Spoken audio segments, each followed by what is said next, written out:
Welcome to the Doing Motherhood podcast, where we talk all things Black mothers today.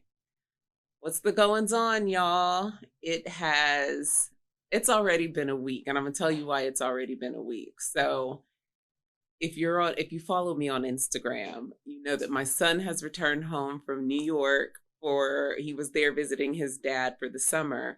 And so I've gone from just going to work and coming back to my couch or coming back to, do my own thing at home to picking him up. And I mean, the moment he got in the car, he said, "What's up?" I said, "What's up?" And then it was, "Ma, I need a haircut. I need to go here. I need to go there. I have my driving school fees. I need to open a bank account." It was just like, and I had to actually tell him, I was like, we have to ease back into this. It's too much. Like every day give me something. I can't do all of it at one time. But anyway, so we are back in full force in my household, ready for this fall season, getting back to, I worked throughout the summer, so it's not like I'm getting back to work, but I find myself during the summertime really being on my natural rhythm just kind of works on summertime is a lazy time. Like, we slow everything down. We enjoy the summer, right? We enjoy the longer days. We're outside more. We're kind of just, cooking out, hanging out, having a very restful time. Because when the fall comes and it's back to school, and I'm just coming off of both boys' birthdays, it's back to school. My birthday is coming up in October. So it's like the fall is boom, boom, boom, boom, boom. The soccer season starts again. And that is always, I tell people all the time, the soccer life at the level that he plays it reminds me a lot of the military. It's kind of like just, they call, you come, you show up.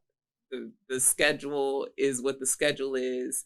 And we show up. So that means, sometimes for me, that's a lot of pivoting and a lot of, just having all ducks in a row and having all the contingency plans to make sure things, go pretty smoothly. So, that's my natural rhythm. So we're coming out of that slow summertime start, getting back into the fall. I kind of feel like the fall is my own personal reset. I kind of think it's like my New Year's Junior. That's what it is. I'm like, okay, I start setting new intentions and I don't really set resolutions even at New Year's, but just setting new intentions and, mixing up my schedule a little bit. And I really come alive in the fall, and fall fashion is the best, I think. So, and I also have to start cooking again. Like, that stove had to be dusted off. It has not been touched all summer long. So I had to, flex that cooking muscle again a little bit. But I'm not even going to pretend like I don't do cooking very frequently. We eat out or we order in quite a bit in my household. And that's what works for us. So, it works. In other news, in other what's going on, you may know about the story of Syesha Mercado, who happens to have been a former American Idol contestant, and her husband were in the news or at least in social media news, right, on the timeline that I'm in. So if you're in the birth worker world or healthcare, women's health, women's wellness world, you've probably seen the story of Syesha Mercado and her husband, Ty, having not one child, but both children medically kidnapped from them. And so when the story first broke, we were hearing that she was concerned because she had a son that was, I believe he was 16 months or 18 months. And she was carrying her second child. And so while the older son was weaning, he was self-weaning from breastfeeding, but he was also refusing to take in any other type of nutrition or drink. And so she was worried about him, of course. She took him to several doctors. Each doctor gave her, you know, a little advice, told her to watch, gave her things that she could do, but nothing was working. And so she ended up going to the emergency room at St. John's All Children's Hospital in Sarasota, Florida. And one thing leads to another. And there was, you know, conversations about her child needing a B12 shot. Apparently, she wanted the hospital to wait until her husband arrived before making decisions. And then it's like chaos ensues, and then her child was taken from her. And this happened all apparently about 6 months ago. And so they're in that fight, and, you know, they're in that fight. They have attorneys, but they needed more support. So they appealed to, you know, their community and their social media community. And this story starts taking off.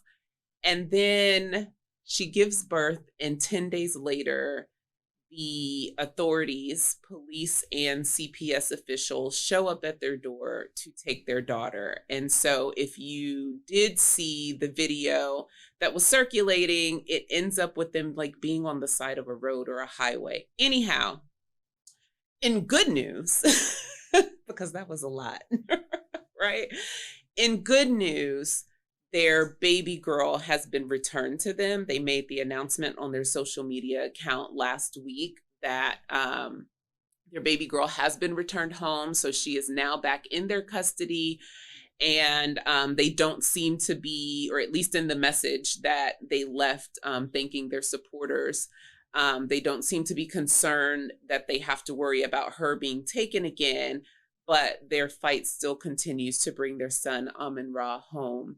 And so, you know, just to kind of edge toward what our main topic is going to be about today, you know, this conversation about family separation, and especially when we're talking about families that are going to medical professionals, they're going seeking help and seeking care. And what ends up happening is there's a disconnect, a discord, and it's usually a cultural disconnect between the medical providers and these families. And so, you know, I say this often, in our society, we are socialized to see medical professionals as authorities. And so there becomes that power imbalance. And there are times when, even when people believe that they are doing their best and what they believe to be right, with that power imbalance and then a cultural disconnect, it leads to outcomes like this, where families end up being criminalized rather than being humanized and provided with the help and the resources that they initially walked in the door for, right? So this power struggle over a B12 shot or not a B12 shot, or wait until my husband arrives or don't wait until my husband arrives, that became bigger than what they were actually in that hospital seeking care for. And then just a little bit of background that has been, you know, has just kind of been coming out in this story as more and more community organizations have gotten involved, is that this hospital is in fact known for doing this. They have a reputation, a bad reputation within that community, and a specific doctor who's been identified as Dr. Sally Smith. They have a bad reputation of over-reporting families to CPS, and then these families get targeted, and they have to fight this really huge system. And most of the times, these are families who are not in a position they don't have the wealth, they don't have the money and the means or the social capital that it takes to properly defend themselves against such a huge authority. And so, this ends up being innocent families, families who are not criminalized, being treated as if they are. Their children get stripped away from them. And, in just researching about this particular case and then learning more about that hospital and this particular doctor who over refers families to CPS, a lot of these families are immigrant families. A lot of these families are poor families. Some of these families are natural. They have a lifestyle that is more natural and holistic. So these are people who oftentimes prefer not to vaccinate their children. I'm trying to stay away from labels because I don't know any of these people personally. And so I don't want to put labels on people that I have no clue anything about them other than what's been shared in the news. But these are families who often are kind of like they raise red flags to medical professionals and then becomes this pursuit of, this pursuit of finding suspicions. And we've talked about it before, that it's really implicit bias. It's the implicit biases that live in people's minds and in people's hearts that they're not able to separate from when they're working. So anyway, that is that conversation about that particular family. We're just very happy to hear that they were successful in having their daughter return to them once this story caught momentum and we saw community stepping in to help people. And that's, at the end of the day, that's what we want. Because again, this wasn't a matter of if a child was actually being harmed. This was a matter of differences in, I'll leave it. I think you guys get it, right? So anyway, whenever we hear stories about people naturally, or, hear stories about children being taken away from homes, we kind of naturally wonder, well, something bad must have happened, or something, really had to have happened for the authorities to have to step in.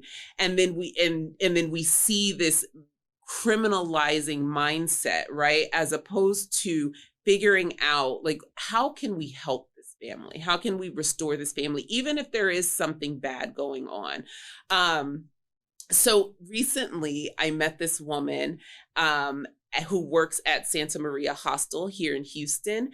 And I learned that not only is it possible now, but this hostel has been working since 1958. And we'll get into the story about how they take care of families who are struggling, but keeping them together. So some of the things that I want to get into with the guests that we have today is, what if we thought about this in a different way? What if we didn't criminalize these mothers? What if they can recover with their children as their children remain in their care, and they can make their road to recovery from there? So that's what the women who are from Santa Maria Hostel will be talking with us about today. Stay tuned. But before we go to it, you know what I'm going to ask you to do? I want you to go to the podcast, wherever you listen to the podcast the most. And if you will, please like, share, leave us a comment. And we appreciate your listen. Okay, so today I am very excited about our very first guest on the Doing Motherhood podcast. So as I said, coming into our second segment here, I have two of the women from Santa Maria Hostel who will be talking to us today about the programs that they offer for women who are recovering and working through substance use disorders.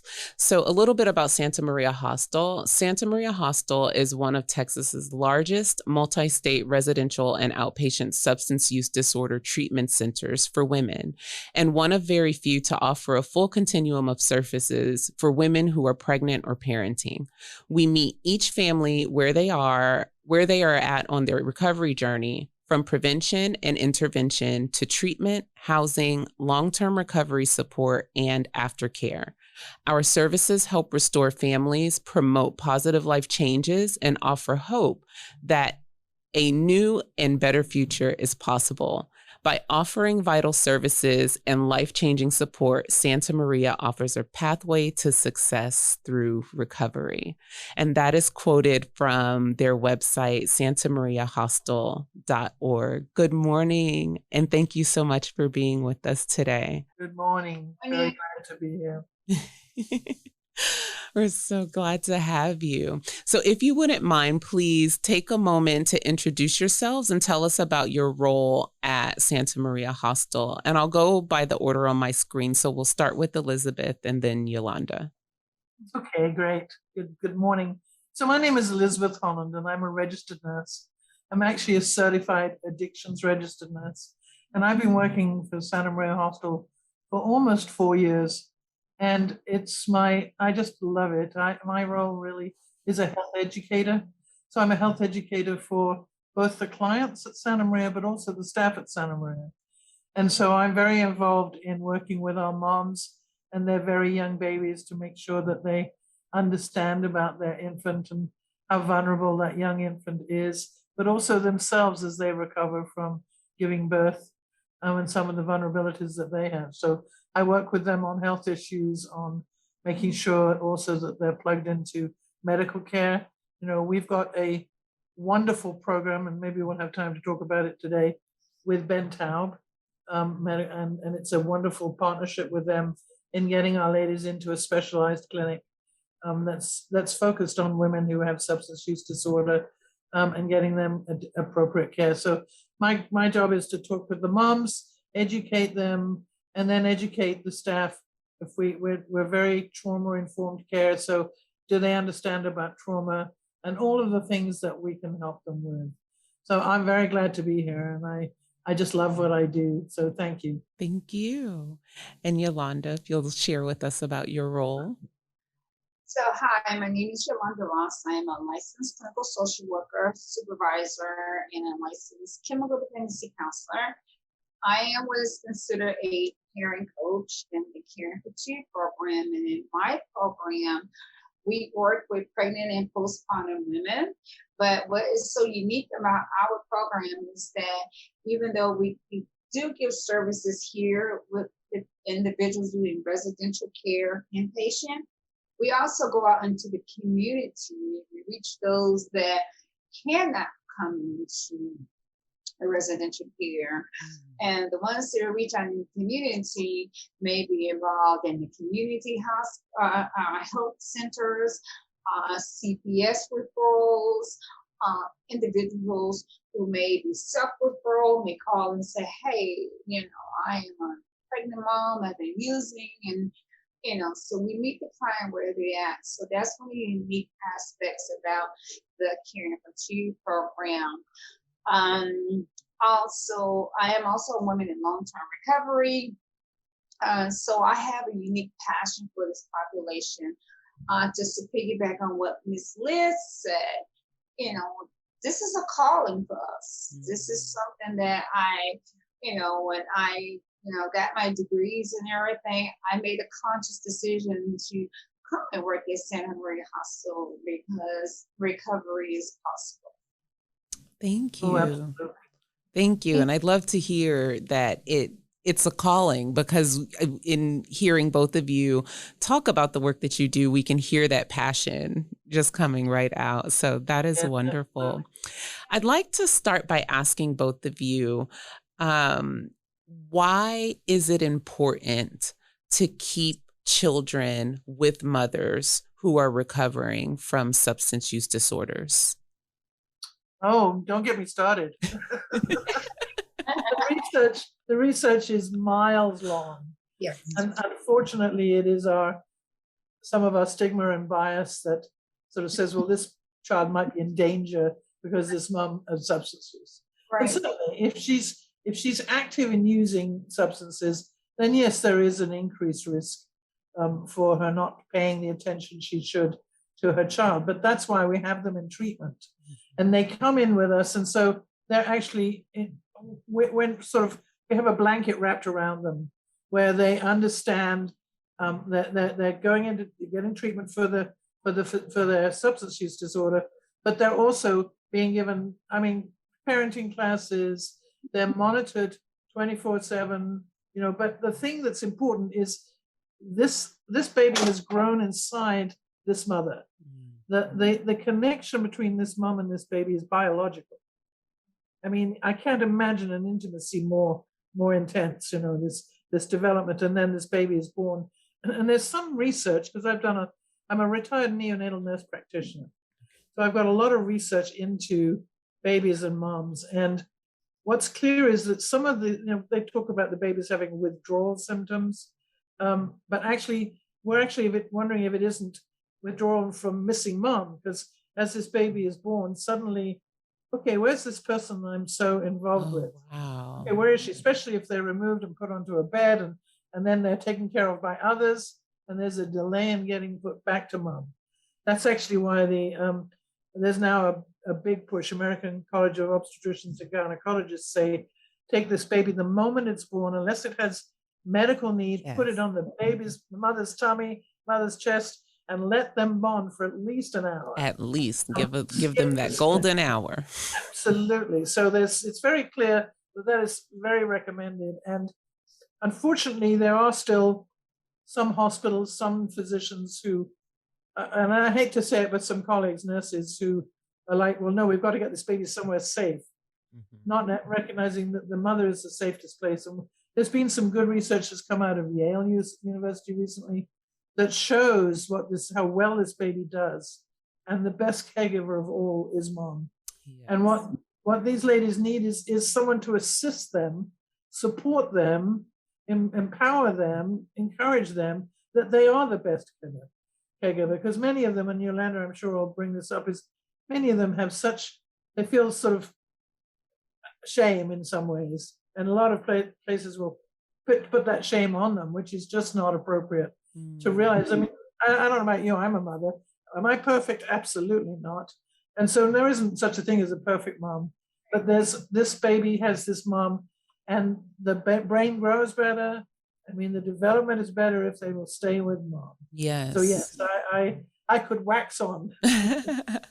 And Yolanda, you mentioned that you have a very unique perspective in this work, and that you've also come through this program yourself. And so can you speak to it from the mother's perspective, why it's so much more helpful? We understand from Liz telling us that health component and how it's helpful. The research points to it being helpful for the baby, but what about for a mother? So I have to totally agree with Liz when she said there is a lot of shame and stigma against women, and they may use while pregnant. I am a mother raising a 24-year-old daughter who is living with fetal alcohol syndrome. While I was pregnant with my daughter, I did a binge drink. Also, I used drugs, and as a result, she has an intellectual disability due to fetal alcohol syndrome. And one of the challenges that I experienced in my addiction was every time I would go out and use, I would make a conscious decision to dial 911, get to the hospital, and instead of the nurse saying when the EMTs to say this mother has said that she's used a type of substance with her baby and she's fearful for the baby's well-being, instead of the nurse saying, oh, let's get you the proper care, are you okay? I had a nurse that shamed me, that really shamed me in the ER as tears was going down my eyes. And a lot of times when women are in their addiction, they're afraid to seek treatment because it's such punitive actions against them. We're going to call CPS on you, or you're such a bad mother. And a lot of women are scared to go into treatment because, I've been using while I'm pregnant and they're going to take my baby away. So it's very important to have clinicians and nurses and doctors that can empathize with the mother, because as research has shown, and I'm sure that Miss Liz will agree, addiction is a disease. During this time, this was 1996 when I was pregnant with my daughter. So a lot of things have transpired and changed. It's gotten a little bit better. It's not that much, but one of the unique aspects about Santa Maria is that we recognize this, and I have to totally agree. Separating the mother from the child can have some detrimental effects. However, I have to agree with Ms. Liz. If the mother's actively using, we can intervene and say, let's get you some tools, let's get you some resources to help you. That's if you really want the help. And a lot of times women are wanting help, they just don't know how to ask because, again, there is a stigma attached to women using. And so speaking of that, how do most women come into your program? What is the criteria? Well, not just the criteria, but who's referring them? Where are they being referred from? That's an excellent question. And so the majority of the women, to be honest with you, in our residential program are referred to us through CPS, Child Protective Services. And we also have women that are coming through probation. So kudos to the courts, kudos to CPS that says, I'm not going to separate you from your child. I'm going to get you the necessary help that you need. So kudos to those judges and to CPS workers that take the time to try to find the necessary resources. We do have some self-referrals, word of mouth, we have women that come in here and say, hey, I am pregnant, because one of the unique things about the state of Texas and dealing with substance use, if the woman is pregnant, and then they give the ladies who are pregnant top priority. We gotta find them a bed. Okay, so that's kudos to the state of Texas. We have a lot of women that come in through the courts, CPS, self-referrals come in, word of mouth, family members. You'd be amazed. Family members will call and say, hey, my child is using. How can I get my loved one in? And that's really good to know, because that's what I was wondering if, I knew from reading on the website that some come through CPS referrals or through the courts, but it wasn't clear whether families could say, hey, I need to get my daughter, or I need to get my sister some help. You would be amazed at how many desperate family members do that, and kudos to them. So can I just add one thing in here before sure. you move on? Is what's sad is there aren't enough medical referrals. There aren't enough doctors, OB's office, for example, or clinics, getting them referred into treatment. I mean, they'll do a drug test and they'll find out that they're using. And unfortunately, the referral often doesn't happen until the baby is born. And then it's a referral to CPS. And that's still not for the mother getting treatment. Unless this CPS worker is familiar with Santa Maria and realizes that mom and baby need to be together. Yeah. So that's really good to, I thank you for pointing that out, because we do actually have quite a few, medical professionals, whether nurses or physicians or midwives, who listen in. And so it's an option. It's an option. And it sounds like it's an option that will save this family a lot of feelings of shame and guilt, and will get them just straight to the path of recovery that they need to be on. They may not always know where to call. And there is a main number. The state would have a main number to call. I'm not familiar with it exactly, but it's called OSAR. It's just a formal way to report and find treatment. Good. And I'll be sure to share that information in the show notes so that others can have that number to refer to. So you both started to speak about some of the programs. And when I first heard about Santa Maria Hostel, that's what most excited me, is that there are so many different programs targeted to, it sounds like women in specific circumstances. And the one that stands out to me is that there's a program specifically for women who are pregnant while incarcerated. Can you both speak to maybe, just a couple of the programs that you think are most impactful?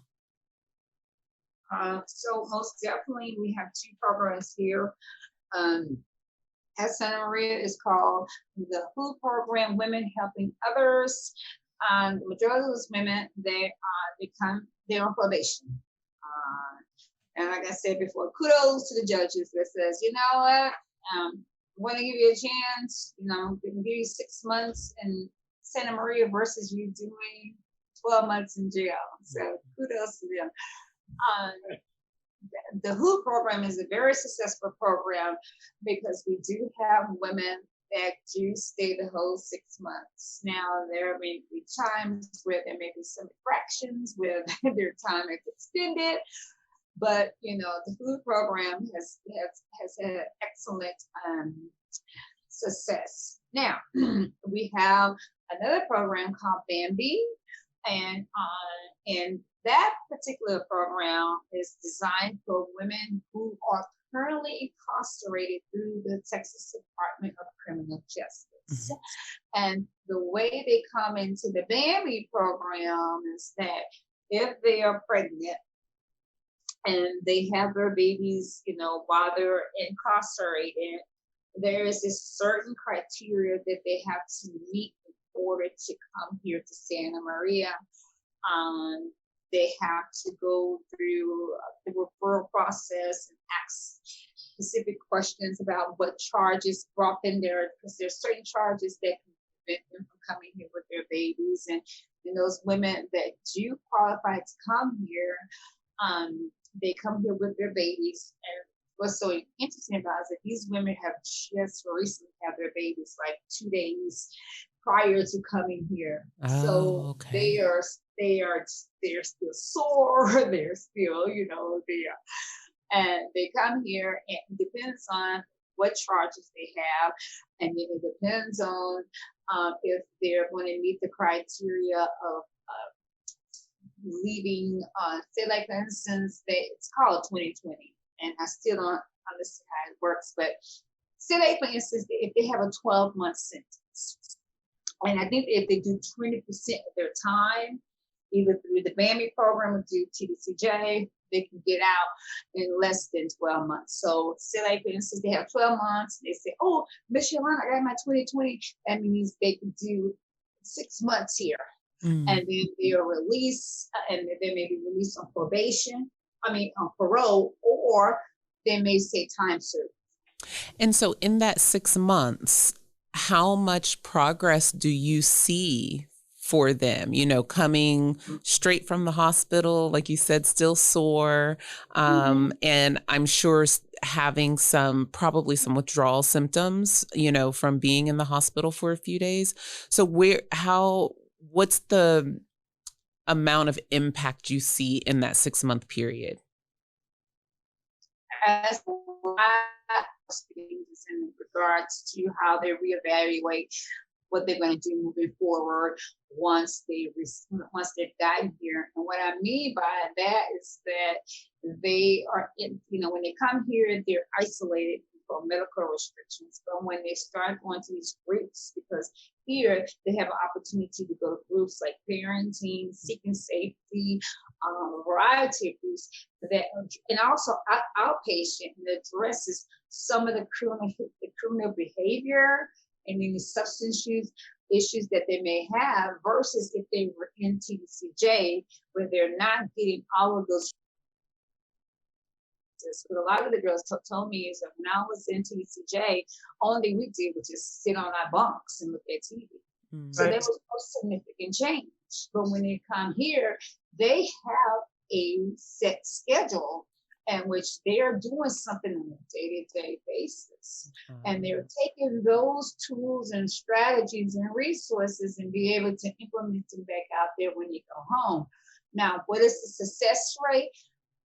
Based on the BAMI program, it has been very, very good, because the way we measure it is that we don't see a lot of women coming back here anymore. Number two, a lot of the women do reach out to the case managers and say, hi, Miss So-and-so, I'm working, da-da-da-da. I'm not going back to that abusive relationship. I'm not, engaging. So that's how we measure that we're doing good. But the most majority of the women that come from the BAMI program, they're not per se coming from Houston. A lot of them come from different cities like Fort Worth and Amarillo, Corpus Christi. Oh, so women are even coming from across the state. Yeah.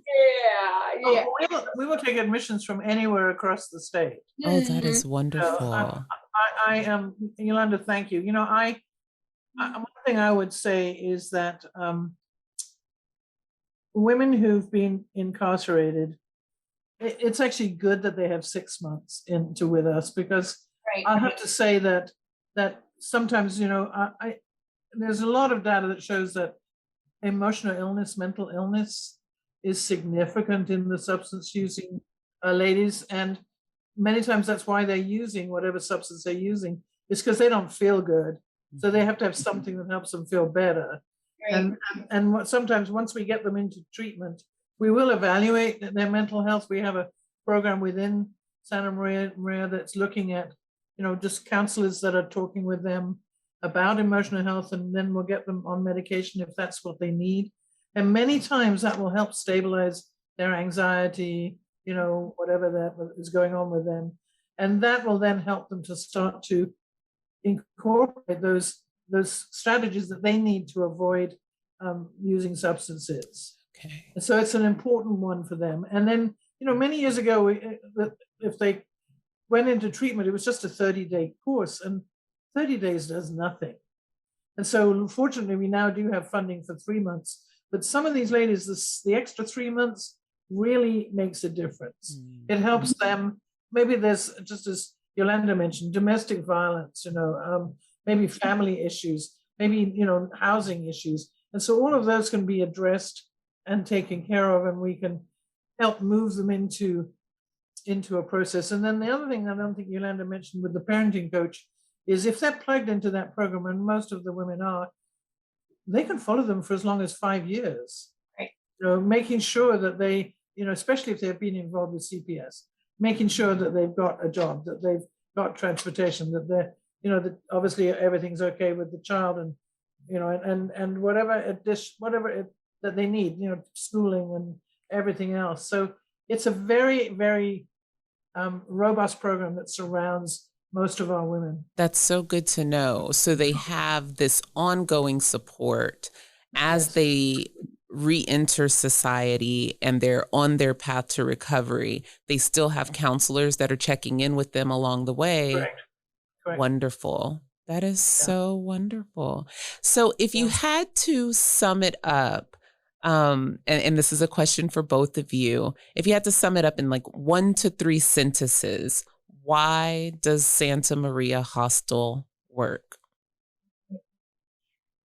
Why does Santa Maria Hostel work? Is because I, Yolanda Ross, I'm a former client of Santa Maria Hostel, and on September 12th, 2021, I will have 16 years clean sober. Recovery is possible. I was told, because I was in my addiction, because I had 3 felonies and 3 misdemeanors, and I was not going to be able to get a job. I was licensed because you had felonies and misdemeanors. And look at me now. Today, I'm clean and sober. I am a licensed clinical social worker, through the state of Texas. People gave me 2 licenses, and I have a job with a criminal history. So recovery works, but you got to do the work. Mm-hmm. It's not easy, but recovery is possible. And this is what I tell my clients. And let me say this one thing. It's more impactful when it comes to an individual who have walked their walk. Because when I do share my story and my experience, they look at me all like, Yes. you did? I'm like, yeah. I was out there in the streets. I was doing those things. I got 3 felonies, that didn't stop me. So when they actually see a person who's went through the struggles and have overcome, it gives them motivation. And just let me say this one thing before I go.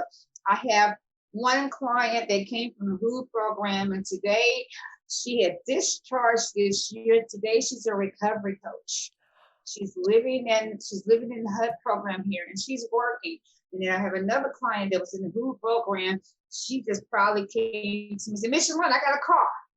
I'm working. And they both got their babies. So beautiful. Thank you so much for sharing that. And kudos to you, Miss Yolanda, that your story is there we go. Thank you. Amazing. And Liz, if you would tell us, why does Santa Maria work? I think with absolutely, I don't know of any exceptions. It's because we care about what we do, all of us. We are truly a family. Dysfunctional sometimes, but we are a family. You'll find that when we have this email chain where someone like Yolanda, probably when she comes up, posts, I'm 12 years, free, substance free. And the next thing you know, there's 50 people emailing back going, congratulations, it's wonderful. So you sense this, it's full of caring people. And so we care about the clients. We care about the ladies that come in. I find all sorts of, my job sometimes is a client has a headache or has toothache or something, and what can she do for it? And she'll talk to the phone, and I'll we have medications that she can take, and I'll recommend, she goes to the med room and asks for this medication and stuff. And so what happens is that they realize that there are people sort of in their corner. And it really is. We truly have so many corners that they could go to. I mean, we're not without resources. And then I'll have to say that Santa Maria is incredibly well respected in the community. I mean, it really is. And so we have a CEO, Nadine Scamp, who she knows where to find the resources. She knows where to get the funding so that we're not in danger of suddenly missing out. We've had our times when we've had clients with COVID, and we know how to quarantine and do all of those things. Yep. But it's because we care about the ladies and getting them the resources they need. That is wonderful. Well, I thank you both so much for taking the time to share the work that you do, and you're doing amazing work. So I'm grateful to the ladies that you help for letting us have you for these few minutes today.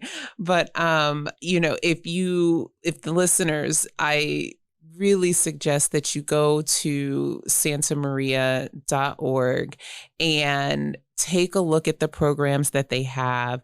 Take a look at the ways that you see the impact that they're making. And I would have said, prior to this conversation, I would have just said the Houston community, but now I know we're taking care of Texas. That's how big our hearts are, right? That's that's how we do it here in Texas. So thank you. I'm sorry. I said we do it big in Texas. Yes, we do everything big in Texas. Big love. So thank you both so much for being here. I appreciate your work. I would love to remain in contact with you all. Please, listeners, go take a look at the website. They do accept donations. So if you are in the, what do I want to say? If you are able, please do. Have a great day. Thank you. Bye-bye. Bye. Bye-bye. Thank you. Bye, Liz.